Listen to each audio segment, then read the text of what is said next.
Hello students, in this session we will discuss on the chemical methods of sterilization. We have already covered some topics here and I will repeat once again. That is, chemical methods of sterilization actually it is not a method of sterilization. By using chemicals we can only achieve sanitization or disinfection.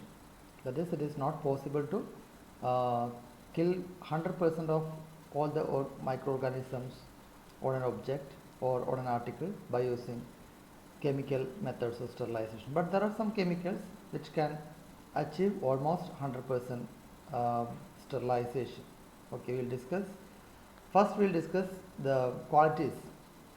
That is, we are using several chemical agents as an antiseptic or as a disinfectant, having different various mechanisms of action, and some of them their chemical action, how they kill the organism, is not yet completely known. Before coming to the topic, we will discuss what are the qualities that is required for an ideal chemical agent for using as an disinfectant or antiseptic. We will discuss that portion. Okay. A good antimicrobial agent or a chemical agent for control of microbe should have wide spectrum of activity and must be effective against all type of microorganisms. Then only we can say that particular chemical agent is a good one, because it should have wide spectrum of activity. That means it should be effective against all type of microorganisms irrespective of their nature, whether it is whether they are vegetative or whether they are spores, okay, or whether they are highly resistant or delicate. Irrespective of that, this particular chemical agent should have wide spectrum, or means should be active against all type of microorganisms. Okay, then only we can call it as a good antimicrobial agent. The next is should be active in the presence of organic matter. That is, there are some chemicals they act only in a very clean or clean area, or if the presence of some organic matter or the contamination, that is, or in the case of but the chlorination, the chlorine which is widely used for cleaning well water. So if the well water is highly contaminated, then sometimes we need huge amount of chlorine, or sometimes what the presence of this organic matter will destroy the activity of some chemical. So it should not be like that. A particular antimicrobial agent or a good antimicrobial agent should have or should be active in the presence of organic matter, whether organic matter is present or whether it is not there. Okay, irrespective of that, it should be active, equally active. And the third thing is have speed action or immediate action. There is no need of explanation. A good antimicrobial agent should have speed action, or should be effective within minutes or within seconds. Okay, it should have speed action. The next is have high penetrating power.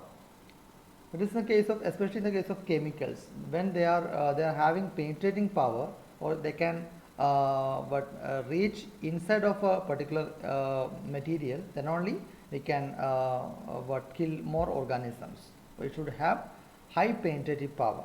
Then be stable, should be stable. The chemical agent should be stable. In the case of alcohol, it's not stable. It's stable, but it gets easily evaporated.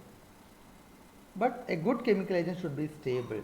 We can store by using normal conditions. It should be stable. The sixth point is be compatible with other antiseptics and disinfectants. That is also important. If we mix, for example, if we mix Dettol with Lysol, it should not produce any poisonous chemical agent. It should be active, or if we can should be compatible with the other antiseptics and disinfectants. If we apply iodine on our wound area, or if we use the same area, if we use Dettol, means if it produce any reaction and then produce allergy or other things, it's not like that.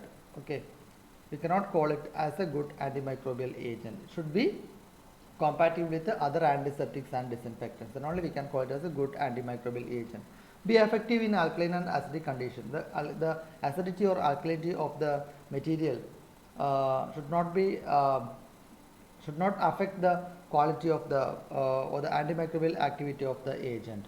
Okay. Then 8th point is it should not corrode metal. If you use the metal instruments or metal items, uh, uh, uh, so it should not cause any damage to that material.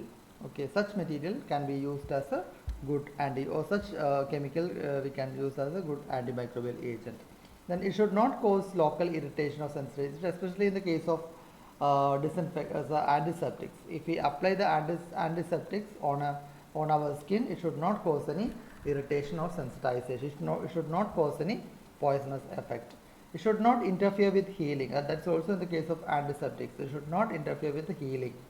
Okay, if after applying the antiseptic, if the wound what heals normally, if it heals normally within 1 week, if we apply the antiseptics and then if it heals it takes 2 weeks, means we cannot say that it's a good material or it's a bad agent of antimicrobial activity.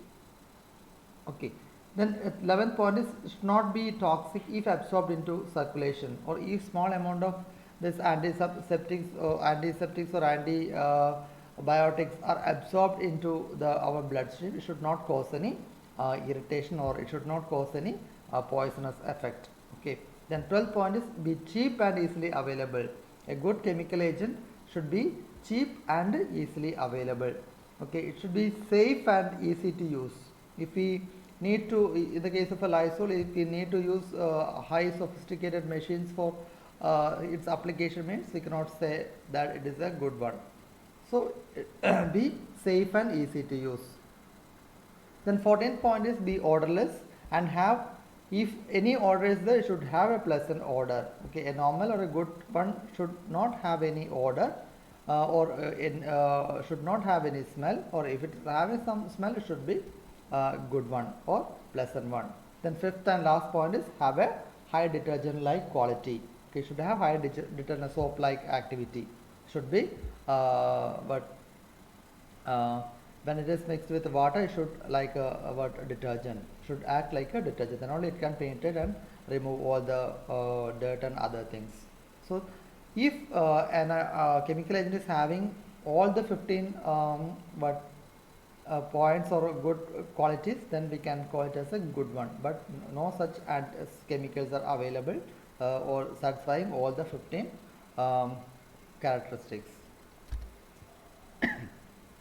The next we will discuss on the factors that determine the potency of disinfectants.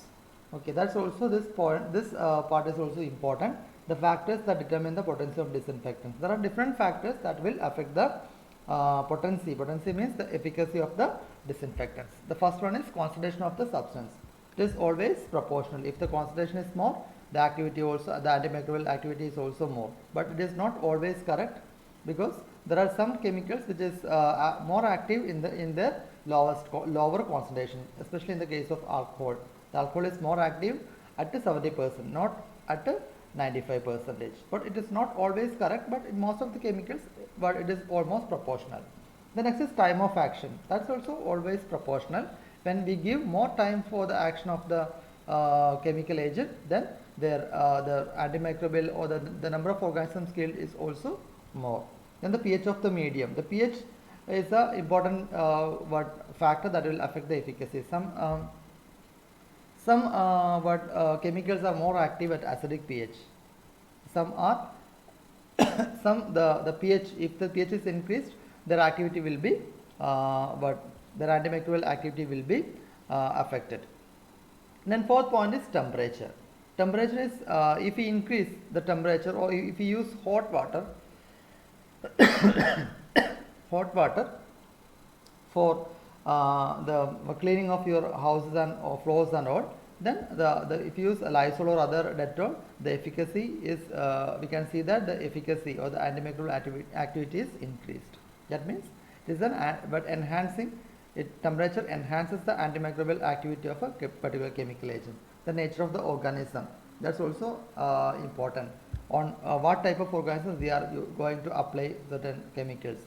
The most of the cases, the spores are resistant to chemicals. If we want to destroy the spores, it is very difficult by using chemicals.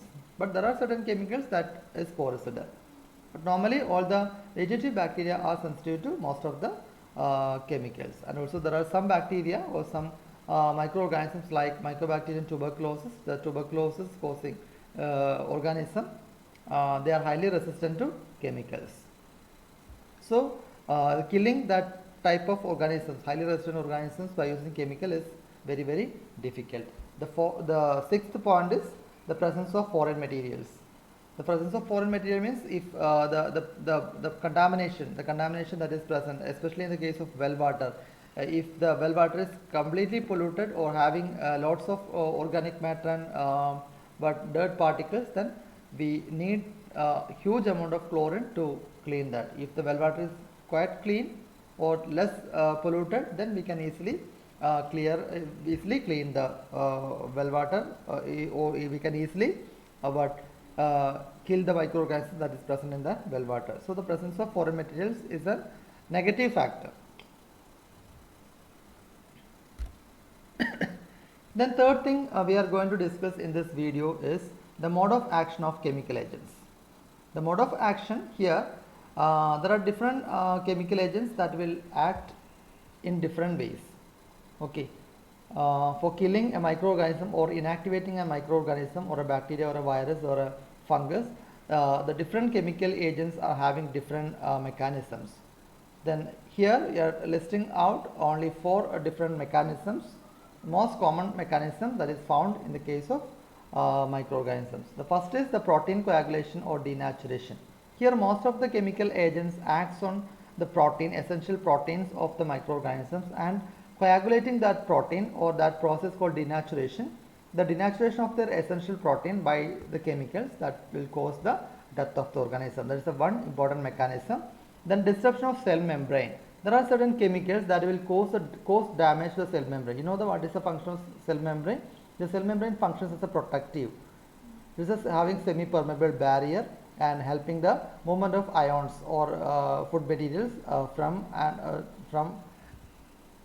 to and fro. Okay, so the disruption of the cell membrane causes the changes in the cell permeability that will cause the leakage of the cell contents, and last, the death of the cell. Then inactivation of the enzymes. There are certain chemicals that specifically acts on enzymes. So the enzymes, the enzymes are the important workforce of any cell. That is, all the functions are happening only because of enzymes. If the certain enzymes are not active or get inactivated, that will lead to the arrest of the cell division, and sometimes the arrest of the causing the death of the organism. Then the last point is substrate competition. What is the substrate competition? That is a substrate. It's also in the case of enzyme inactivation. A compound resembling the essential substrate of an enzyme misleads the enzyme. It is, an enzyme can convert a substrate into product. There are certain chemicals that will act as having the same structure of the substrate of a certain enzyme. So this instead of the actual substrate, this particular compound or this chemical will bind to the active site of an enzyme, causing the block of the binding of the substrate. So the product is not formed. So due to the lack of the essential product, the cell growth will be arrested, or ultimately it leads to the death of the organism. That's all about in this session. Then the next video will continue the different chemicals which are used for sterilization or disinfection of antisepsis. Thank you.